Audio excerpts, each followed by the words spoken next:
is all about you.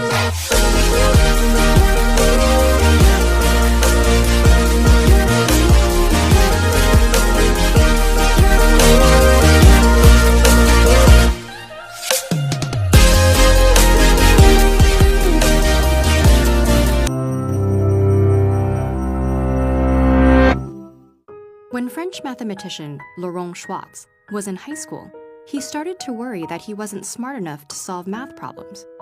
Maybe you know a similar feeling. You sit down to take a math test, and you feel your heart beat faster, and your palms start to sweat. You get butterflies in your stomach, and you can't concentrate. This phenomenon is called math anxiety, and if it happens to you, you're not alone.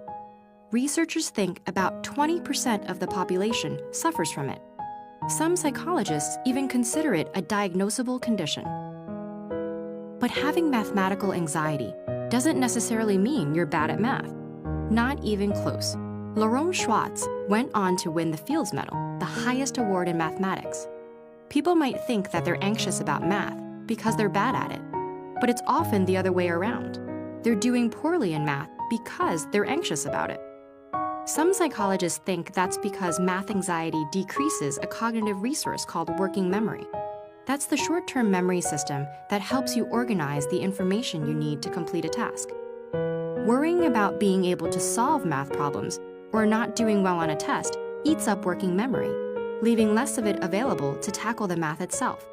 People can suddenly struggle with even basic math skills like arithmetic that they've otherwise mastered. Academic anxiety certainly isn't limited to math, but it does seem to happen much more frequently and cause more harm in that subject. So why would that be? Researchers aren't yet sure, but some studies suggest that the way children are exposed to math by their parents and teachers play a large part. If parents talk about math like something challenging and unfamiliar, children can internalize that. Teachers with math anxiety are also likely to spread it to their students. Pressure to solve problems quickly dials up stress even more. And in some cultures, being good at math is a sign of being smart in general. When the stakes are that high, it's not surprising that students are anxious. Even Miriam Mizrakhani, an influential mathematician who was the first woman to win the Fields Medal, felt unconfident and lost interest in mathematics because her math teacher in middle school didn't think she was talented. So if you experience mathematical anxiety, what can you do? Relaxation techniques like short breathing exercises have improved test performance in students with math anxiety. Writing down your worries can also help. This strategy may give you a chance to re-evaluate a stressful experience, freeing up working memory. And if you have the chance, physical activity like a brisk walk deepens breathing and helps relieve muscle tension, preventing anxiety from building. You can also use your knowledge about the brain to change your mindset. The brain is flexible, and the areas involved in math skills can always grow and develop. This is a psychological principle called the growth mindset. Thinking of yourself as someone who can grow and improve can actually help you grow and improve. If you're a teacher or parent of young children, try being playful with math and focusing on the creative aspects. That can build the numerical skills that help students approach math with confidence later on.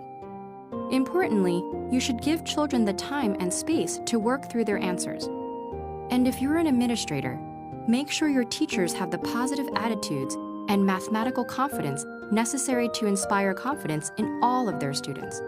Also, don't let anyone spread the myth that boys are innately better than girls at math. That is completely false. If you experience math anxiety, it may not help to just know that math anxiety exists. Or perhaps it's reassuring to put a name to the problem. Regardless, if you take a look around yourself, the odds are good that you'll see someone experiencing the same thing as you. Just remember that the anxiety is not a reflection of your ability, but it is something you can conquer with time and awareness.